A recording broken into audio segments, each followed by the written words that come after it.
왜 사람을 많이 겪은 사람일수록 점점 조용해질까요? 처음에는 대부분의 사람들이 사람을 믿습니다. 사람들과 가까워지고 좋은 관계를 만들고 서로 이해하며 살아갈 수 있다고 생각합니다.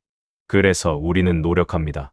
조금 더 잘하려고 하고, 조금 더 배려하려고 하고, 조금 더 이해하려고 합니다. 처음에 인간관계는 대부분 그렇게 시작됩니다.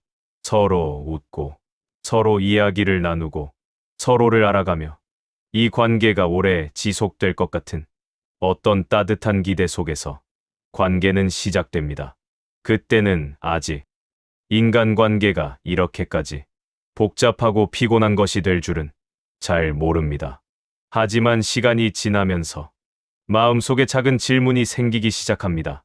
왜 어떤 관계는 항상 내가 더 노력해야 할까? 왜 어떤 사람들은 가까워질수록 더 멀어지는 걸까? 왜 어떤 인간관계는 시간이 지날수록 더 피곤해질까? 처음에는 이것이 단순한 오해라고 생각합니다. 조금 더 이해하면 괜찮아질 것이라고 생각하고, 조금 더 노력하면 좋아질 것이라고 생각합니다.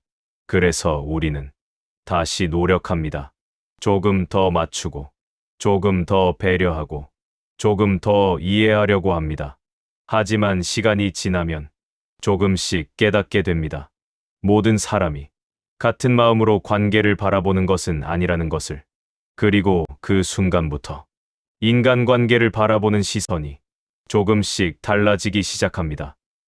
철학자 쇼펜하우어는 인간의 본성에 대해 아주 냉정한 말을 남겼습니다. 인간은 생각보다 훨씬 이기적인 존재다. 이 말은 처음 들으면 조금 차갑게 느껴질 수 있습니다. 하지만 사람을 많이 겪은 사람일수록 이 말이 단순한 비관이 아니라 현실에 가까운 통찰이라는 것을 조금씩 이해하게 됩니다. 왜냐하면 인간은 기본적으로 자신의 욕망을 중심으로 세상을 바라보기 때문입니다. 사람은 누구나 자신의 감정을 먼저 생각합니다. 자신에게 편한 선택을 하고 자신에게 유리한 방향으로 움직이려고 합니다. 이것은 누군가가 특별히 나빠서가 아니라 인간이라는 존재가 가진 본성에 가깝습니다. 우리는 보통 인간관계가 어려운 이유를 성격, 오해, 상황, 이런 것 때문이라고 생각합니다. 하지만 사실은 조금 다른 이유가 있습니다. 인간관계가 힘든 이유는 사람이 특별히 나빠서가 아니라 사람이 인간이기 때문입니다. 인간은 완벽하지 않습니다. 그리고 인간은 자신의 욕망과 감정을 완전히 벗어나서 살 수 없습니다. 그래서 관계 속에서는 언제나 작은 충돌이 생기고, 작은 실망이 생기고, 작은 오해가 생깁니다. 그리고 그 경험들이 조금씩 쌓이기 시작합니다. 사람을 많이 겪은 사람들이 공통적으로 말하는 것이 하나 있습니다. 인간관계는 시간이 지날수록 넓어지는 것이 아니라 정리된다는 것입니다. 처음에는 많은 사람들과 연결되어 있습니다. 학교 친구, 직장 동료, 지인, 새로운 관계. 처음에는 많은 사람들과 연락하고 많은 사람들과 시간을 보내며 많은 관계 속에서 살아갑니다. 하지만 시간이 지나면서 조금씩 깨닫게 됩니다. 모든 관계를 계속 유지할 필요는 없다는 것을. 그리고 어떤 관계는 나를 지치게 만든다는 것도. 어떤 사람을 만나고 나면 기분이 좋아지는 것이 아니라 오히려 더 피곤해지는 경우가 있습니다. 어떤 사람과 대화를 하고 나면 마음이 편해지는 것이 아니라 마음이 더 무거워지는 경우도 있습니다. 그리고 그런 경험들이 한 번, 두 번 계속 반복되면 사람은 조금씩 생각하기 시작합니다. 이 관계를 계속 유지해야 할까?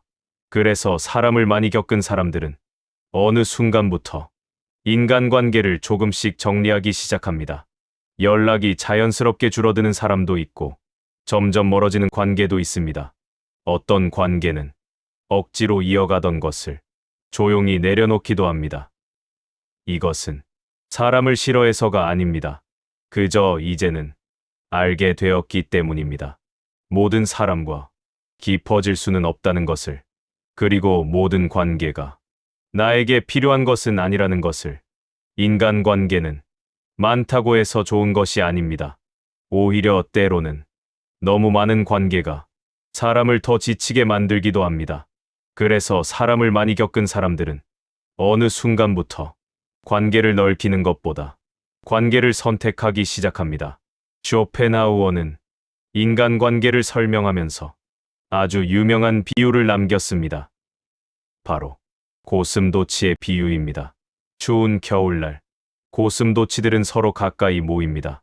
서로의 체온으로 추위를 견디기 위해서입니다. 하지만 너무 가까워지면 서로의 가시에 찔리게 됩니다. 그래서 다시 조금 떨어집니다. 그러면 또 추워집니다. 그래서 다시 가까워집니다. 하지만 또다시 상처를 입습니다. 쇼펜하우어는 말합니다. 인간관계도 이와 같다고. 사람은 완전히 혼자서는 살 수 없습니다. 하지만 너무 가까워지면 갈등이 생기고 상처가 생깁니다. 그래서 결국 사람들은 적당한 거리를 찾게 됩니다. 이 거리는 사람을 멀리하는 거리가 아니라 서로를 상처 입히지 않기 위한 지혜의 거리입니다. 사람을 많이 겪은 사람들이 점점 조용해지는 이유도 바로 여기에 있습니다. 그들은 사람을 피하는 것이 아닙니다. 그저 사람과의 거리를 알게 된 것입니다. 모든 사람에게 마음을 쓰지 않고 모든 관계에 에너지를 쓰지 않습니다. 대신 정말 중요한 관계에만 마음을 씁니다. 그래서 사람을 많이 겪은 사람들은 점점 말이 줄어들고 점점 관계가 단순해지고 점점 조용해집니다. 하지만 아이러니하게도 그 조용함 속에서 마음은 오히려 더 편안해집니다. 많은 사람 대신 몇 명의 깊은 사람, 많은 대화 대신 몇 번의 진심 어린 대화, 그리고 조금 더 평온한 삶. 어쩌면 사람을 많이 겪은 사람이 마지막에 얻는 것은 사람에 대한 완벽한 이해가 아니라 사람에 대한 조용한 수용일지도 모릅니다. 사람은 완벽하지 않다는 것, 모든 관계가 깊어질 필요는 없다는 것, 그리고 모든 사람을 이해하려고 애쓸 필요는 없다는 것. 그래서 마지막으로 이 질문을 남기고 싶습니다. 사람을 많이 겪은 사람들이 조용해지는 이유는 사람을 싫어해서일까요? 아니면 사람을 너무 잘 알게 되었기 때문일까요? 지금 이 이야기를 듣고 있는 당신은 아직 사람을 믿는 단계인가요? 아니면 사람을 많이 겪고 나서 조금 더 조용한 인간관계를 선택하게 된 단계인가요? 어쩌면 그 대답 속에 지금 당신이 지나고 있는 삶의 시간이 담겨 있을지도 모릅니다. 그리고 어쩌면 그 조용함 속에서 우리는 조금 더 평온한 삶을 배우고 있는지도 모릅니다.